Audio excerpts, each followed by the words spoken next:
അങ്ങനെയും മധുര മീനാക്ഷി ക്ഷേത്രത്തിൻ്റെ ഫ്രണ്ടിലെത്തിയിട്ടോ. വർഷങ്ങൾക്ക് മുമ്പ് ഞാനങ്ങനെ 8-ലോ 9-ലോ പഠിക്കുന്ന സമയത്ത് ഇവിടെ വന്ന് തൊഴുതിട്ടുണ്ട്. അന്നിങ്ങനെ നിറയെ കടകളുള്ള, നമുക്ക് അന്നൊക്കെ ഇങ്ങനെ പർച്ചേസിങ് ആയിരിക്കുമല്ലോ ഭയങ്കര ഇൻട്രസ്റ്റിങ്. അപ്പോൾ ഇങ്ങനെ നിറച്ച് കടകളുള്ള ഒരു കാര്യം മാത്രമാണ് എൻ്റെ മനസ്സിലിങ്ങനെ ഉള്ളത്. പിന്നെ ഈ ഒരു ഗോപുരം, പക്ഷേ ഗോപുരത്തിൻ്റെ ഭംഗി നമുക്കറിയാൻ പറ്റണല്ലോ, കാരണം അവിടെ പണി നടക്കുകയാണ്. അപ്പോൾ ഫുള്ളായിട്ട് ഇങ്ങനെ ഷീറ്റിട്ട് മൂടിയേക്കാണ്. ഇപ്പോൾ ഞങ്ങൾ കയറി തൊഴാൻ പോവാണ്. ഫോണൂടെ കൊടുക്കണം എന്നാണ് പറഞ്ഞത്. ഇവരിവിടെ ഇരുന്ന് ചായ കുടിക്കുകയാണ്. എനിക്ക് പിന്നെ ചായ കുടിക്കുന്ന ശീലം പണ്ടേ ഇല്ലാത്തതുകൊണ്ട് ഞാൻ വെറുതെ വെക്കട്ടുണ്ട്. ഗോപുരത്തിൻ്റെ ലോങ് വ്യൂ ഇതാണ് കേട്ടോ. പക്ഷെ നമ്മളിത് ആ ഷീറ്റ് ഇട്ടിട്ടില്ലെങ്കിൽ ഇതങ്ങോട്ട് കാണാൻ എന്ത് രസമാണെന്നറിയോ. ഞാൻ പണ്ട് വരുമ്പോൾ നല്ല ഭംഗിയായിരുന്നു കാണാൻ.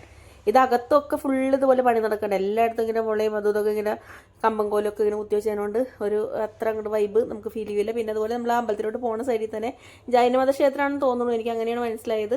മാർബിളിൽ കൊത്തിയിട്ട് ഇങ്ങനെ ഒരു അമ്പലം ഉണ്ടായിരുന്നു. അത് നല്ല ഭംഗിയുണ്ടായിരുന്നു കാണാൻ. സമയം ഉണ്ടെങ്കിൽ കയറണം എന്നൊക്കെ നമുക്കൊരാഗ്രഹം ഉണ്ടായിരുന്നു. പക്ഷേ ഇറങ്ങി കഴിഞ്ഞപ്പോഴേക്കും മൊത്തം എല്ലാവരും ക്ഷീണിതരായി. അതുകൊണ്ട് കയറിയില്ല.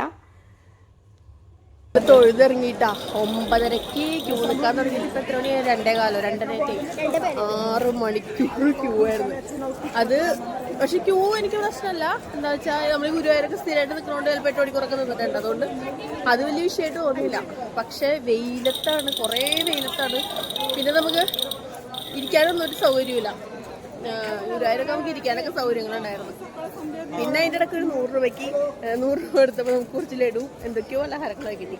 അത് സന്തോഷമായിരുന്നു കേട്ടോ. എല്ലാവരും ഓരോ സ്ഥലത്ത് ഇങ്ങനെ ക്ഷീണിതരായിട്ടിരിക്കുന്നത്. അമ്മിരിക്കുന്നത്. ഞങ്ങൾ ഇവിടെ നിന്ന് ഇന്ന് രാമേശ്വരം പോവാണ്. കുഞ്ഞിപ്പന് ക്ഷീണിച്ചോടീന്?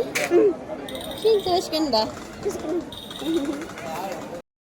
പിന്നെ ഞങ്ങൾ ഇച്ചിരി കൂടെ നടന്ന് ഒരു ശബരി എന്ന് പറഞ്ഞൊരു ഹോട്ടലുണ്ട്. ഇവിടുത്തെ ഏറ്റവും നല്ല ഹോട്ടൽ അതാണെന്ന് പറയണേ. നല്ല ഫുഡായിരുന്നു കേട്ടോ. നല്ല ഒരു ഊണ് കഴിച്ചു. പൊന്നൂസ് ഒരു വെജിറ്റബിൾ ബിരിയാണി കഴിച്ചു. രാമേശ്വരം പോകാനുള്ളതുകൊണ്ട് ഞങ്ങൾ ഫുള്ള് വെജ് തന്നെയാണ്.